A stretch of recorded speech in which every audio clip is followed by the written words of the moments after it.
Hamas, o Hezbollah, os Houthis, isso é uma derrota para eles, porque você realmente agora, através de força, você destrói um programa nuclear, atrasa o programa nuclear, escancara para o mundo que eles não são tão fortes como eles falavam que eram, porque os regimes ditatoriais do Oriente Médio, o Saddam Hussein fazia isso, eles tendem a querer mostrar mais força do que realmente eles têm, porque eles querem assustar, né? Então eles são paranoicos de serem derrubados, então eles precisam mostrar que eles são mais fortes. E aí você realmente faz a destruição militar, ela é uma destruição, e se eles não voltarem a construir, isso fica para sempre, essa vitória. Mas se você tem uma mudança política, essa mudança política ela é mais duradoura. Então você tem uma relação agora dos países árabes, novos países árabes entrando agora, novos países islâmicos entrando no Acordo de Abraão, isso é uma vitória para Israel e para os países moderados, e é uma derrota para o Irã, que, aliás, é inimigo desses países, né? A Arábia Saudita não é muito fã dos iranianos e do regime, e por aí vai. Então, isso é...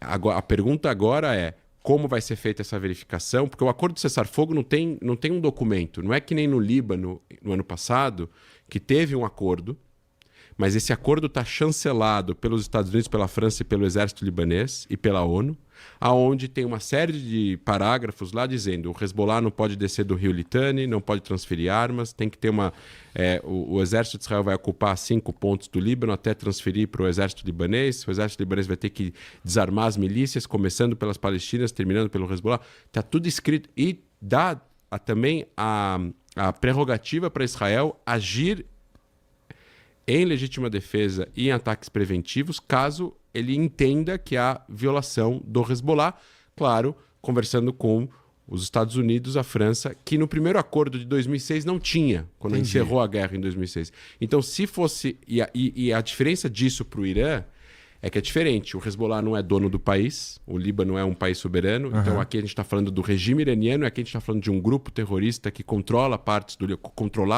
do Líbano, então é diferente, é mais difícil você fazer isso no Irã do que você pode fazer no Líbano, e o acordo não está escrito, mas provavelmente no back channel agora com o Irã, eles estão falando mais ou menos isso.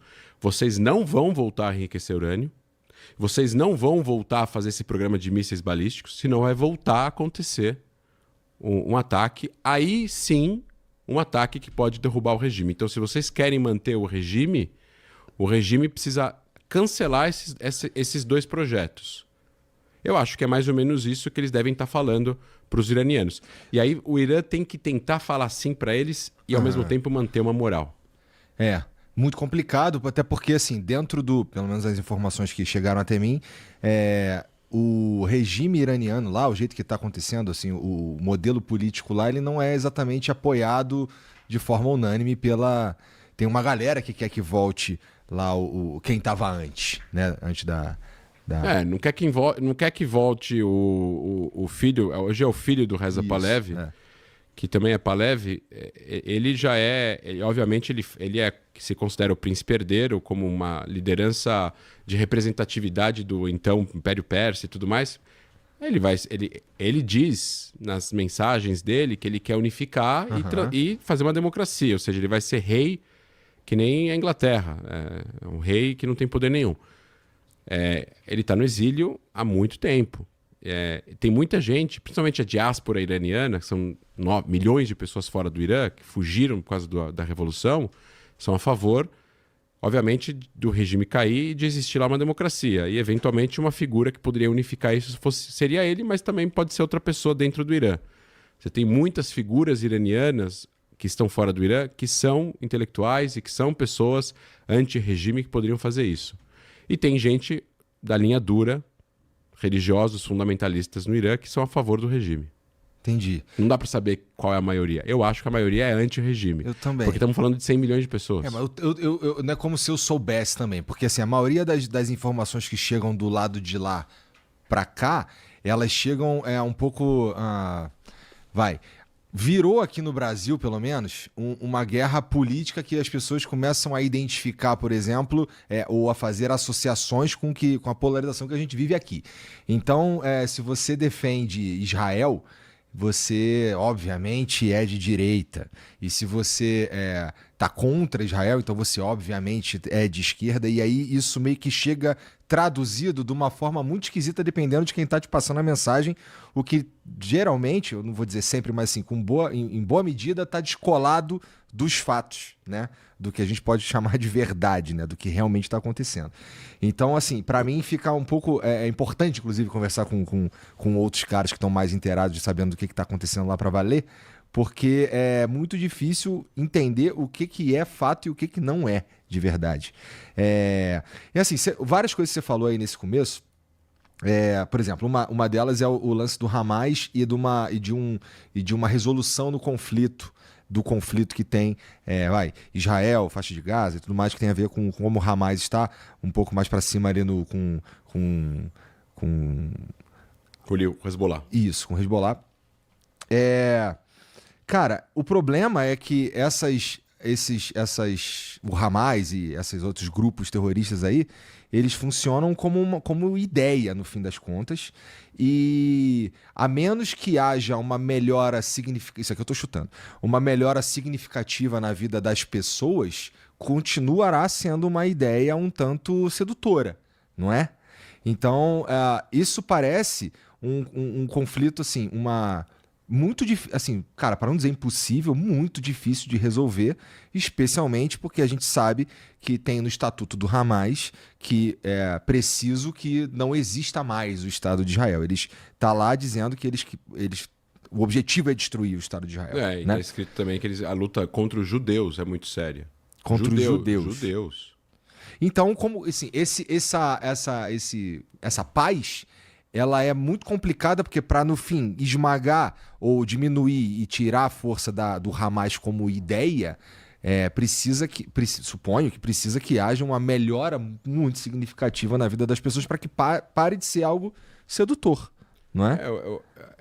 Vou primeiro abordar esse ponto, que acho que é importante também falar do ponto da ideologia esquerda-direita em relação a isso. Mas, assim, as lideranças palestinas precisam deshamasnificar a sociedade palestina. E é muito difícil fazer isso nesse momento. Eu não duvido que tem muita gente querendo fazer isso. Só que existe muito ressentimento. E muitos dos palestinos que são anti-Hamas eventualmente podem entender que alguma liderança que queira prender membros do Hamas está fazendo algo a favor de Israel. Eu já entendo que... Eu entendo a lógica por trás, mas não tem outro jeito. Se os palestinos querem... Eu sempre falo isso para conhecidos palestinos, quando a gente vai para lá, eu circulo bastante, não só em Israel, mas eu vou bastante para a Cisjordânia. Temos relação com professores palestinos, com pesquisadores palestinos super moderados. A gente não publica bastante também, tá, até para não expor muito eles. Eu falo para eles, escuta, se o pessoal começasse a fazer protestos com pétalas de rosa e parassem com toda a violência contra civis israelenses, não ia dar 2 meses, não é só o mundo ia pressionar Israel, os israelenses iam pressionar Israel, porque não ia ter mais motivo. Agora, toda vez que é usada a força, e aí você se remete à sombra do antissemitismo, ao medo de ser perseguido, o povo judeu passou por 560 perseguições ao longo dos últimos 2000 anos, isso Israel vai responder com restrição, vai responder com contra-ataque, vai responder dessa forma. Então, para que realmente exista um processo de deshamasnificação, e não tem a ver necessariamente com qualidade de vida, porque, vamos lá, existem várias formas para existir terrorismo, motivações e capacidades. Muitos palestinos em Gaza, sim, que não tem nada a perder, não tem trabalho, não tem esposa, entram para a resistência, entre aspas, né? Mukawama, que é o primeiro nome do Hamas, que é um acrônimo, entram para a resistência porque é isso que vai dar o sustento e o salário e a honra da família. É muita questão da honra também. Quando for entendido que não é mais honroso, ele não vai mais entrar. Então, assim, se a gente for pegar, eu não vou comparar agora com a Alemanha nazista, porque são países diferentes, culturas diferentes, épocas diferentes, mas assim, a ideologia nazista ela foi ilegalizada na Alemanha depois da Segunda Guerra Mundial. As pessoas foram julgadas, Existem nazistas na Alemanha? Existe. A ideia está lá? Tá, mas ela é ilegal. Não tem como se abrir um partido, não tem como você levantar uma bandeira, não tem como fazer nada.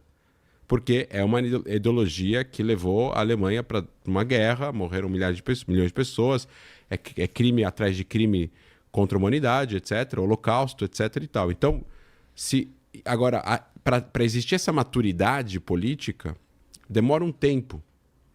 E esse tempo, talvez, ainda está sendo construído, ainda está rolando.